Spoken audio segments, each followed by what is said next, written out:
The fact that you found this video can make you millions in real estate, as it's not what you make, it's what you get to keep. This is why it's so important to understand the various tax strategies that are available to us as Canadians, because if we're paying less tax, or in some cases no tax, on the money that we earn, we can achieve our financial goals just that much faster. Stick around to the end of this video where I'll share my favorite hack for paying as little tax as possible. Hey, what's up? It's Darren Voros here. My mission is to help 1,000 people create over $1 million in net worth with real estate investing. Subscribe not to miss what's coming. Benjamin Franklin said, "In this world, nothing is certain except death and taxes." But strategic tax planning is what differentiates a successful real estate investor from, the not so successful ones. So now I want to make you money with 5 ways to pay no taxes. Number 5.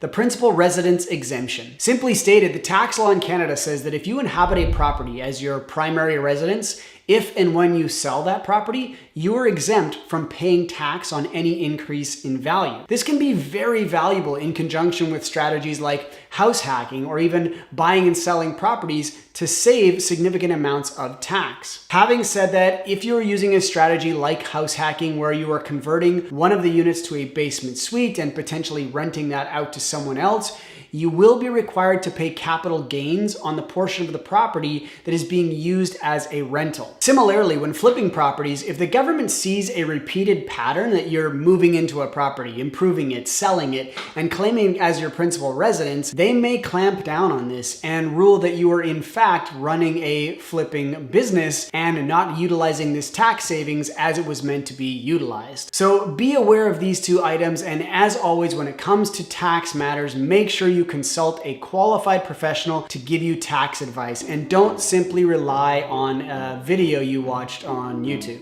Number 4, setting up a corporation to hold your real estate. If you're not familiar with how taxes work, individuals are taxed different than corporations. Apple avoided $40 billion in taxes. How's that for a headline? It triggers the public and makes you wonder, how can a company valued at $2.2 trillion pay very little tax? It's not because they're doing things illegally, in most cases. It's just that there are many more options to utilize within a corporation versus your personal name. With personal taxes, you get your deductions taken off before you take home your money. With corporations, you get to take home your money first and pay tax on what's left over after applying all of your expenses against that income. For instance, if you were to earn $30,000 in additional income on a rental property and you hold that property in your personal name, you would be required to add the $30,000 to your income and pay tax on that money. You can have write-offs against that $30,000 of additional income, but you'll have to prove those write-offs are related to that property. In a corporate setting, let's say you earned that same $30,000 in revenue. The way that corporate taxes work, you write off all of your expenses against the income first, and then whatever is left over at the end, you pay tax on. This sounds like it's the same as earning money in your personal name, but there are many more ways to write off income in a corporate setting. For instance, you could have an employee in your corporation. That employee could be you. You can also take a dividend payment, which has other tax benefits as well. In most cases, corporations pay little to no tax because of the flexibility of options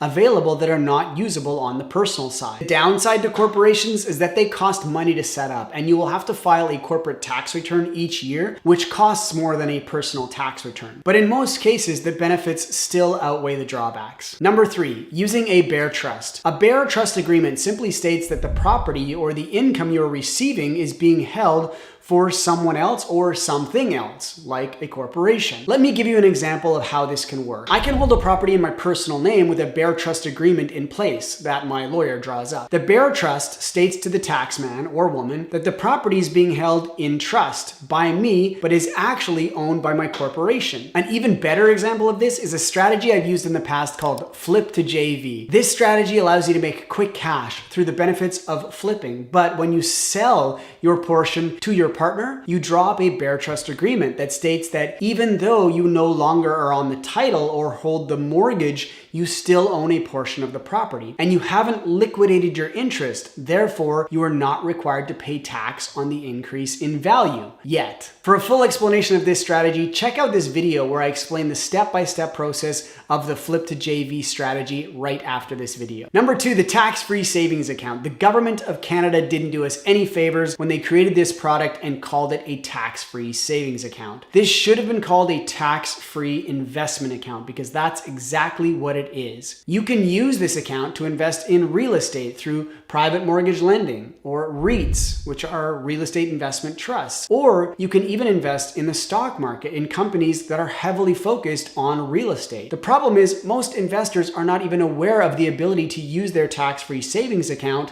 investment account within real estate because most of the major financial institutions in Canada don't offer what's called a self-directed TFSA account. So you'll need to search out and find a financial institution that allows you to use your TFSA in a self-directed manner within real estate. There are three that I know of: Olympia Trust, Canadian Western Trust, and Computershare. The long and short of it though is that if you earn money inside of your TFSA, you do not pay tax on that money, which is why it's called a tax-free savings account. I love providing free value, but there's so much more to learn that I can't fit into these videos. So if you're looking to up your real estate knowledge, I'm running a series of trainings starting in September of 2021. For more information on the various offerings and pricing, check out my website at darrenvoros.com. Now, my number one. My favorite way to avoid paying tax on real estate income is what's called a cash out refinance. If you have a mortgage on a property, as you make mortgage payments, the principal amount on the mortgage goes down over time. In theory, the property value generally increases over time through market appreciation or simply through inflation. As a property value grows and your mortgage shrinks, you create equity in your property. You can access that equity through a cash out refinance. This is a new mortgage put on the property for a higher amount than your initial mortgage. So if you can qualify, the bank will give you a new higher mortgage and you pay out your lower mortgage, and if there's money left over, you get to keep that. Now I know what you're thinking. I'm making money, so I should have to pay tax on that money. Well, that's not the case. The reason why you don't have to pay tax on that money is because it's considered debt and not income. Because you're increasing your mortgage amount, you're increasing your debt, and even though you are walking away with cash in your pocket, there's no tax to be paid on that money that is considered to be associated with debt. Cue the happy dance. Now, my favorite hack when it comes to tax strategies is to combine as many of these strategies in a single transaction as possible. You could use house hacking to acquire the property as your principal residence, have a bare trust agreement to your corporation, and also use a cash out refinance strategy to pull equity whenever it's available. Again, check with your tax professionals to make sure that everything you do is legal and above board with the Canada Revenue Agency. If you have questions about tax strategies or any other real estate related questions, feel free to drop them in the comments section below and I'll do my best to answer them, even though I am not a licensed accountant. To continue your education, check back here every Tuesday when I release a new video. For additional tips and tricks in relation to real estate investing,